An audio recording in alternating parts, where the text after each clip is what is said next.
Leitura e comentário de A Vida Intelectual, de Serti Ange. Nós estamos no vídeo de número 49, quinto vídeo da parte intitulada O Espírito de Oração. Para obter esse espírito de oração na ciência, aliás, não é necessário entregar-se a nenhum misterioso encantamento. Então não há uma oração especial que você sempre vai fazer ali, que vai fazer com que você estude bem. Mas perceba, há sim um tipo de oração para se fazer. Então temos aqui em mente que é o espírito de oração que causa tudo isso, mas a oração, literalmente falando, ajuda também, e muitíssimo. Para obter esse espírito de oração na ciência, aliás, não é necessário entregar-se a nenhum misterioso encantamento. Não se requer nenhuma força extrínseca. Sem dúvida, a invocação de Deus e a sua intervenção especial têm o seu lugar aqui.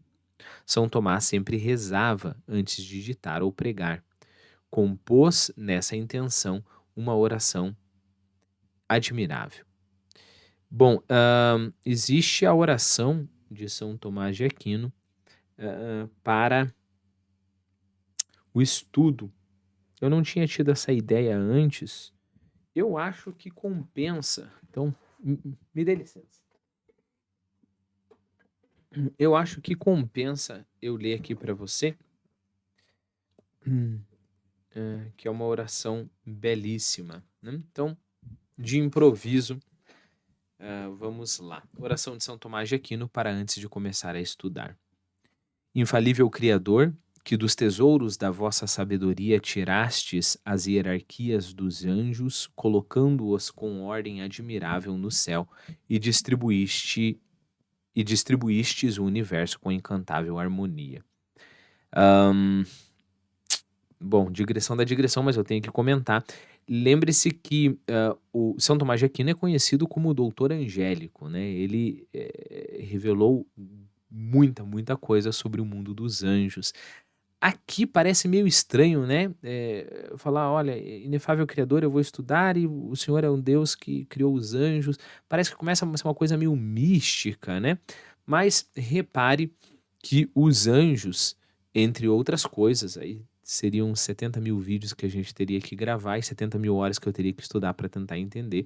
Mas uma das coisas que os anjos fazem, algumas categorias de anjos, é ser a organização do universo. Essas leis que a física, que é a ciência tradicional, ou a ciência mainstream vê como coisas impessoais, né? A Igreja Católica, a filosofia de São Tomás de Aquino, vai dizer que Deus nunca abandonou as rédeas da criação. Não é que Deus um dia criou a criação, fez a criação e agora o universo ele é simplesmente um universo mecânico e burro. Existem forças, né? Então, é claro que você pode concordar ou discordar com isso, mas o importante é que você entenda que quando São Tomás de Aquino fala tirastes as hierarquias dos anjos, colocando-os com ordem admirável no céu, quer dizer, organizaste todo o universo com uma harmonia encantável, né? Você analisa, por exemplo, o movimento das galáxias e você analisa o movimento dos átomos, e há uma certa harmonia em tudo. É sobre isso que São Tomás de Aquino está falando, né? Porque frequentemente a pessoa lê isso daqui, dá aquela risadinha. São Tomás de Aquino falando sobre anjos. São Tomás de Aquino tinha em mente não só o que o nosso cientista de hoje em dia tinha em mente, como algo que ele acreditava, sabia que era a base para isso, que o cientista só consegue ver na superfície, né? Então, sim, as constelações, etc., mas a hierarquia dos anjos, que são a ordem dessas coisas, colocando-as com ordem admirável no céu, e distribuíste o universo com encantável harmonia. Vós que sois a verdadeira fonte de luz e o princípio supremo da sabedoria, difundi sobre as trevas da minha mente o raio do esplendor, removendo as duplas trevas nas quais nasci, o pecado e a ignorância. Tanto a ignorância quanto o pecado, ou seja, a minha matéria mandando em mim, lembre-se de alguns vídeos atrás, nós comentamos sobre isso, elas me obscurecem a visão. E eu não consigo ver essa admirável ordem no céu. Então eu peço ajuda a Deus para que eu transcenda, digamos assim, pelo menos na medida do possível, esta matéria e este ignorante que eu sou. Vós que tornastes fecunda a língua das crianças, tornai erudita a minha língua, e espalhai sobre os meus lábios a vossa bênção. Concedei-me o discernimento para entender, a capacidade de reter, a sutileza de relevar. Isso daqui é maravilhoso, a sutileza de relevar.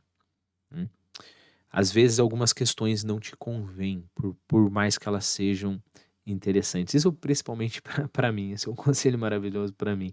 Não te convém perseguir aquelas questões, porque você não tem tempo, porque não é o teu ponto, ou porque você não tem a capacidade ainda para abordar aquela questão. Então, dai-me, Deus, a sutileza de relevar, a facilidade de aprender, a graça abundante de falar e de escrever. Ensinai-me a começar, regei-me a continuar e perseverar até o término, vós que sois verdadeiro Deus e verdadeiro homem, e que viveis e reinais pelos séculos dos séculos. Amém. Então, está aí.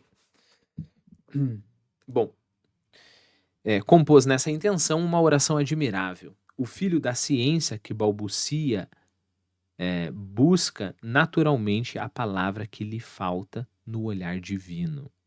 O nosso conhecimento, com as suas limitações, as nossas palavras, que são falhas, buscam na contemplação, no olhar divino, a solução para aquilo que ele quer entender e expressar. Mas na própria ciência, na ciência cristã, encontramos o escabelo que, escabelo. Bom, agora eu não lembro se pronuncia escabelo ou escabelo. Se você souber, coloca aí para me ajudar. É o apoio para os pés. Escabelo, eu acho. Que, elevando-nos para Deus, permite-nos retornar ao estudo com uma alma mais iluminada e como que com os dons do profeta. Ou seja, você vai para a oração, você faz a contemplação religiosa mesmo de Deus, para quando você voltar para a tua ciência, você está estudando lá, sei lá, o José Saramago, Nietzsche, né, o cara que é ateu, você volta para aquilo ali com o espírito renovado, né? Não se trata de você voltar trazendo as afirmações religiosas para você estar estudando matemática, por exemplo, né? Mas se trata de colocar a matemática, por você visitar a fonte de todo conhecimento, você vê que a matemática ela faz parte de todo um conhecimento articulado. Talvez você não conheça toda essa articulação, né? Mas você pressente essa articulação, é mostrada para você essa articulação. Tudo o que instrui leva a Deus por um caminho seguro. Toda verdade autêntica é por si mesma eterna, e sua eternidade orienta-nos à eternidade, com letra maiúscula, de que ela é uma revelação. Através da natureza e da alma, para onde podemos ir senão a sua origem? Ou seja, se nós seguimos o caminho natural dos estudos, se não chegamos até ela, até a origem, é porque houve um desvio no caminho. Com um salto, o espírito inspirado e reto transpõe os graus intermediários e, a toda questão que surge para ele, seja quais forem as respostas particulares que apresente, uma secreta voz responde: Deus. Portanto, basta deixar o espírito seguir seus impulsos, por um lado, e permanecer atento por outro, para que se estabeleça entre o objeto de um estudo particular e a contemplação religiosa um constante vai e vem que é de proveito para todos, né? Como quando se dizia, como se conta, né, que São Tomás de Aquino, às vezes ele editava ali 2 ou 3 livros ao mesmo tempo, né? Então imagine isso, tem lá os copistas, né? Então São Tomás começa a falar com olha, capítulo 2, segunda parte, começa a falar, aquele monge escuta, vai escrever um processo árduo, né, trabalhoso, enquanto esse está escrevendo, ele vai para o segundo, continua ditando, vai para o terceiro, volta para o primeiro e continua a ditar de onde ele havia parado, né? Então, essa capacidade miraculosa, né, que São Tomás tinha. Mas de vez em quando ele parava, não é que ele perdesse o fio da meada dos livros que ele estava editando, mas parava e rezava por inspiração, né? Então esse vai e vem entre ciência e contemplação de Deus. Com um salto rápido e com frequência inconsciente, passamos do vestígio, que é o que o nosso estudo busca, ou da imagem, a Deus.